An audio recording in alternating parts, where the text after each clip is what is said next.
পৃথিবীতে যতটি প্রাণ আছে প্রতিটি প্রাণকে মৃত্যুবরণ করতে হবে।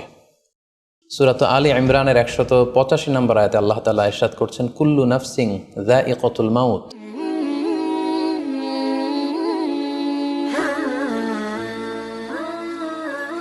আসসালামু আলাইকুম ওয়া রাহমাতুল্লাহি ওয়া বারাকাতুহু। নাহমাদুহু ওয়া নুসাল্লি আলা রাসূলিহিল কারীম। আম্মা বা'দু ফাআউযু বিল্লাহি মিনাশ শাইতানির রাজীম। বিসমিল্লাহির রহমানির রহিম। আব্দুল্লাহ নামে এক ভাই প্রশ্ন করেছেন, বাথরুমে গিয়ে অনেকে মৃত্যুবরণ করেন। বাথরুমে মৃত্যু কি ভালো না মন্দ জানতে চাই।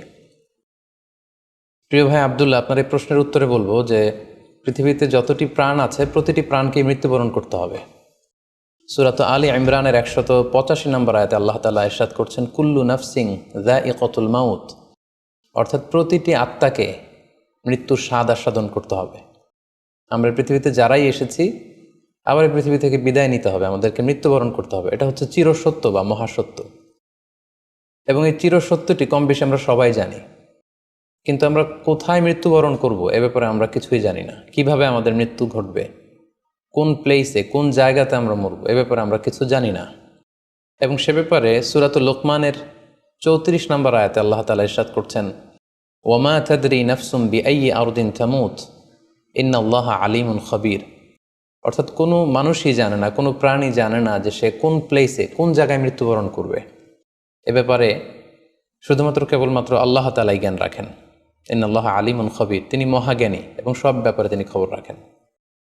তাহলে কোরআনের এই দুটি আয়াতের মাধ্যমে আমরা জানতে পারলাম যে আমরা প্রত্যেকেই মৃত্যু স্বাদ আস্বাদন করতে যাচ্ছি। আমরা মরবো এটা নিশ্চিত, কিন্তু কোথায় মরব, কোন জায়গায় আমাদের মৃত্যু ঘটবে, সংঘটিত হবে, এই ব্যাপারে আমরা কিছুই জানি না। এবার যদি আমরা সরাসরি প্রসঙ্গে আসি, সেটা হচ্ছে বাথরুমে গিয়ে যদি কেউ মৃত্যুবরণ করে, হ্যাঁ সেটা হতে পারে।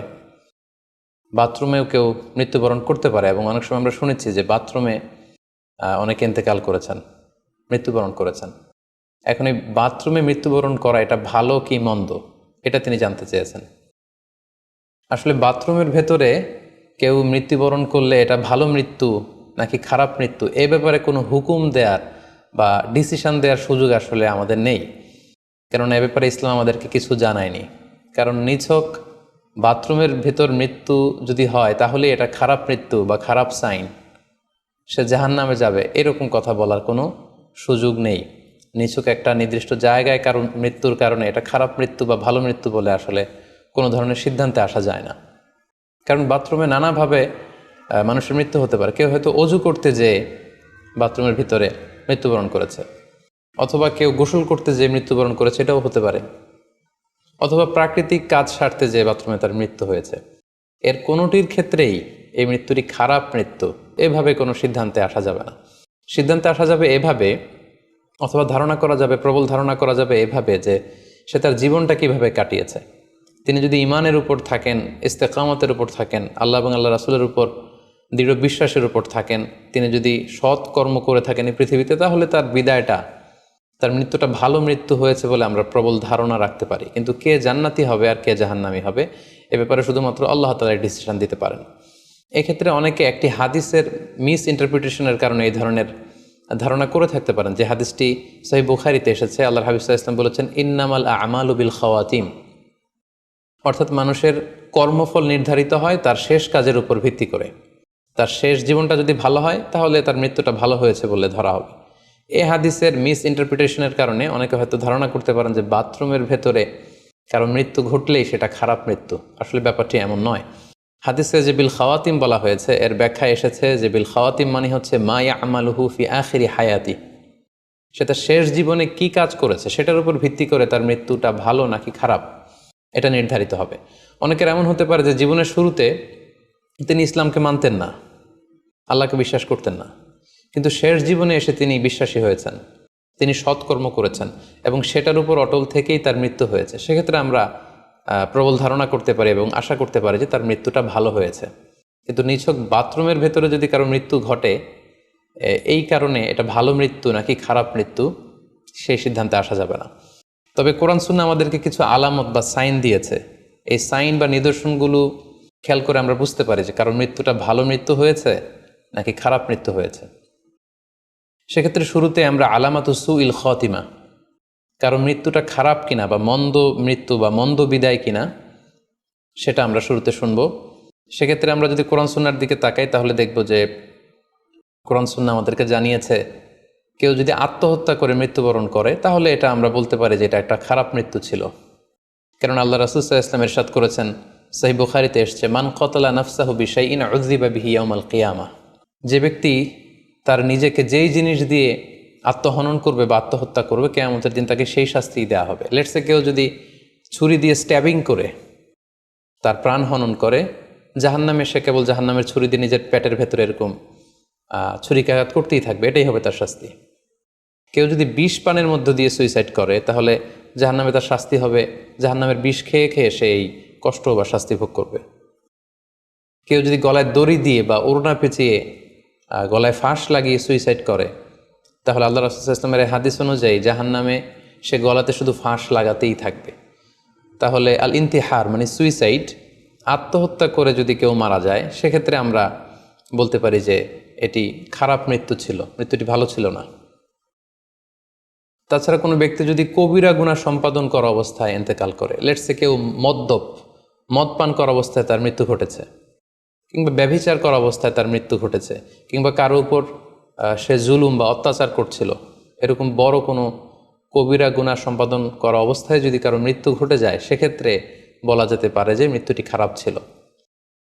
পাশাপাশি বাবা মা যদি কোনো ভ্যালিড কারণে সন্তানের অন্যায়ের কারণে সন্তানের প্রতি রেগে থাকেন এবং ওই অবস্থায় যদি সন্তানের মৃত্যু ঘটে তাহলে এটি একটি খারাপ মৃত্যু ছিল বলে ধারণা করা যেতে পারে। এবং স্বামী যদি তার স্ত্রীর প্রতি রেগে থাকে কোনো স্ত্রীর অন্যায়ের কারণে এবং সেই অবস্থায় যদি স্ত্রীর মৃত্যু ঘটে তাহলে এই মৃত্যুটি মন্দ মৃত্যু বা খারাপ বিদায় ছিল বলে আমরা ধারণা করতে পারি। সবশেষে বলবো যে কোনো ব্যক্তির মৃত্যুতে যদি গোটা মুসলিম উম্মাহ, মুসলিম কমিউনিটি আনন্দ প্রকাশ করে, উল্লাস করে, এটাও ওই ব্যক্তির খারাপ মৃত্যু ছিল বলে ধরে নেওয়া হবে। কারণ সবাই তার অন্যায় থেকে, অত্যাচার থেকে, তার অনিষ্ট থেকে বাঁচার জন্য চাচ্ছিল, তার হাফ ছেড়ে বেঁচেছে।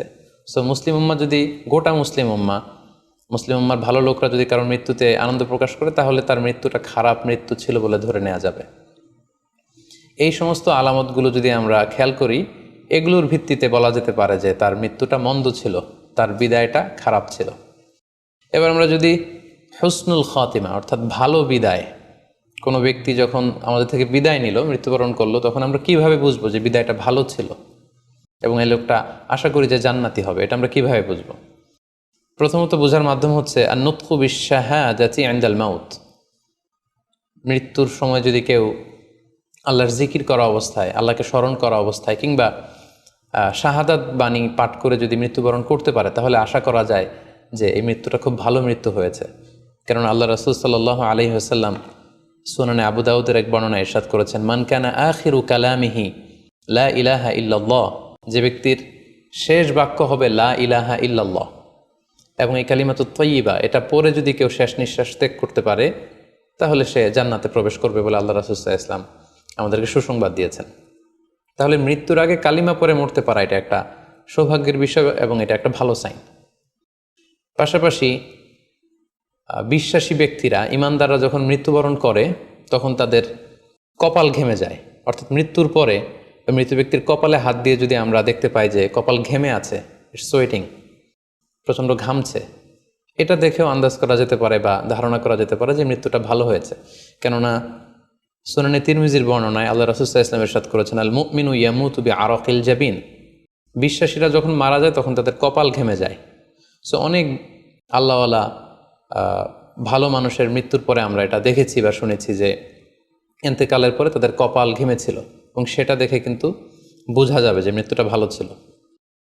পাশাপাশি জুমার রাতে যদি কেউ ইন্তেকাল করে, বৃহস্পতিবার দিবাগত রাতে, নিঃসন্দেহে সেক্ষেত্রে লোকটার ইমানদার হতে হবে, সৎ ব্যক্তি হতে হবে। সেক্ষেত্রে এটা একটা ভ্যালিউ অ্যাড করবে যে জুমার রাতে সে ইন্তেকাল করেছিল।